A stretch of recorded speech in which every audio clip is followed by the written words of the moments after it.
Good morning dear students. I hope आप सभी अच्छे होंगे। प्यारे बच्चों, आज हम उपस्थित हैं कक्षा 7 की व्याकरण पुस्तक व्याकरण निपुण के क्रिया पाठ के दूसरे मॉड्यूल के साथ। बच्चों, इस मॉड्यूल में हम आपको बताएंगे कि संरचना के आधार पर क्रिया के कितने भेद होते हैं। संरचना की दृष्टि से क्रिया के 6 भेद होते हैं, जिनके नाम सामान्य क्रिया, संयुक्त क्रिया, नामधातु क्रिया, प्रेरणार्थक क्रिया, पूर्वकालिक क्रिया और कृदंत क्रिया है। अब इसकी परिभाषा एक एक करके देख लेते हैं बच्चों। सामान्य क्रिया, जब किसी वाक्य में एक ही क्रिया प्रयुक्त होती है तो वह सामान्य क्रिया कहलाती है। जैसे उसने देखा, दादाजी गए। यहाँ पर देखा और गए केवल एक ही क्रिया वाक्य में प्रयुक्त हो रही हैं, अतः यह सामान्य क्रिया कहलाएंगी। संयुक्त क्रिया, दो या दो से अधिक धातुओं के मेल से बनी क्रियाएं संयुक्त क्रियाएं कहलाती हैं। उदाहरण, मैं घर जाना चाहता हूँ, उसने शीशा तोड़ डाला। इन वाक्यों में एक से अधिक क्रियाओं का प्रयोग हुआ है। ये संयुक्त क्रिया के उदाहरण हैं। संयुक्त क्रिया में पहली क्रिया मूल क्रिया होती है। ऊपर के वाक्यों में जाना और तोड़ मूल क्रियाएं हैं। वाक्य में आने वाली अन्य क्रियाएं अपना अर्थ खोकर मुख्य क्रिया में नवीनता या विशेषता ला देती हैं, अतः ये विरंजक क्रिया कहलाती हैं। नाम धातु क्रिया, संज्ञा, सर्वनाम, विशेषण आदि से बनने वाली क्रियाएं नाम धातु क्रियाएं कहलाती हैं। उदाहरण, संज्ञा हाथ से हथियाना, बात बतियाना आदि। विशेषण से बनने वाली क्रियाएं जैसे गर्म से गरमाना, दोहरा दोहराना। सर्वनाम अपना से अपनाना, अनुकरणवाची शब्द खटखट से खटखटाना आदि। प्रेरणार्थक क्रिया, जिस क्रिया से कर्ता के स्वयं कार्य करने का बोध न होकर किसी अन्य से कराए जाने का बोध हो, उसे प्रेरणार्थक क्रिया कहते हैं।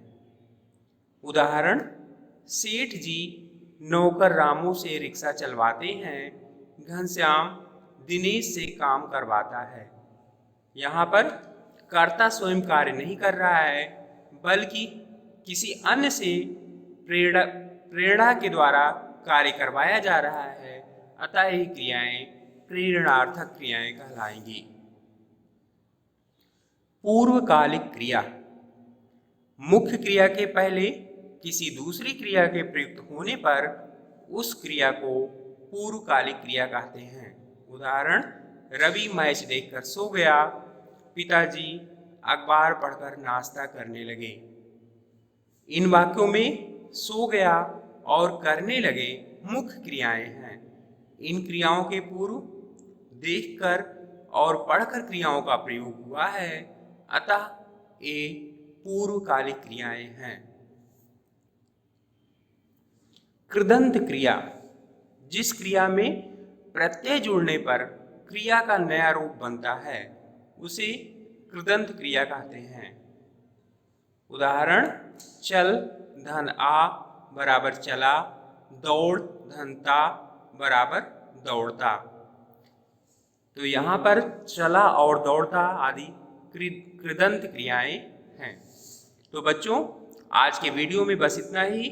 आप कुछ बहुविकल्पीय प्रश्नों के द्वारा आपका मूल्यांकन किया जाएगा। आपका पहला प्रश्न है, घनश्याम दिनेश से काम करवाता है, वाक्य में क्रिया का उदाहरण है। आपके विकल्प हैं बच्चों, का सामान्य क्रिया, खा संयुक्त क्रिया, गा प्रेरणार्थक क्रिया और घा इनमें से कोई नहीं। जी हाँ बच्चों, गेस कीजिए। वेरी गुड, आपका विकल्प बिल्कुल ठीक है। आपका सही विकल्प है विकल्प गा प्रेरणार्थक क्रिया। आपका दूसरा प्रश्न है बच्चों, संरचना की दृष्टि से क्रिया के कितने भेद हैं? आपके विकल्प हैं का 3, खा 4, गा 5 और घा 6। जी हाँ बच्चों, सोचिए, गेस कीजिए। बहुत अच्छे, वेरी गुड, आपका अनुमान बिल्कुल ठीक है। आपका सही विकल्प है विकल्प घा 6। आपका तीसरा प्रश्न है बच्चों, रवि मैच देखकर सो गया, उपरोक्त वाक्य में कौन सी क्रिया है? आपके विकल्प हैं का सामान्य क्रिया, खा संयुक्त क्रिया, गा पूर्वकालिक क्रिया, घा इनमें से कोई नहीं। जी हाँ बच्चों, गेस कीजिए। वेरी गुड, बहुत अच्छे, आपका अनुमान बिल्कुल ठीक है। आपका सही विकल्प है विकल्प गा पूर्वकालिक क्रिया। आपका चौथा प्रश्न है बच्चों, जिस क्रिया में प्रत्यय जोड़ने पर क्रिया का नया रूप बनता है उसे कहते हैं? आपके विकल्प हैं का सामान्य क्रिया, खा संयुक्त क्रिया, गा नामधातु क्रिया और घा कृदंत क्रिया।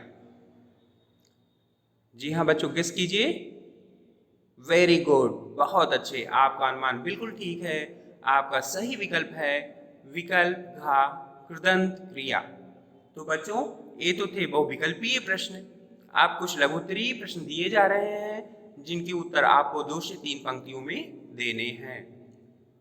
आपका पहला प्रश्न है बच्चों, संरचना की दृष्टि से क्रिया के कितने भेद होते हैं, सभी के नाम लिखिए। आपका दूसरा प्रश्न है, नाम धातु क्रिया की परिभाषा देते हुए 5 उदाहरणों को लिखिए। तो इन दोनों प्रश्नों के उत्तर आपको 2 से 3 पंक्तियों में देने हैं। आज की वीडियो में बस इतना ही। स्वस्थ रहिए, सुरक्षित रहिए, पढ़ाई करते रहिए। मिलते हैं कल एक नए वीडियो के साथ। तब तक के लिए धन्यवाद।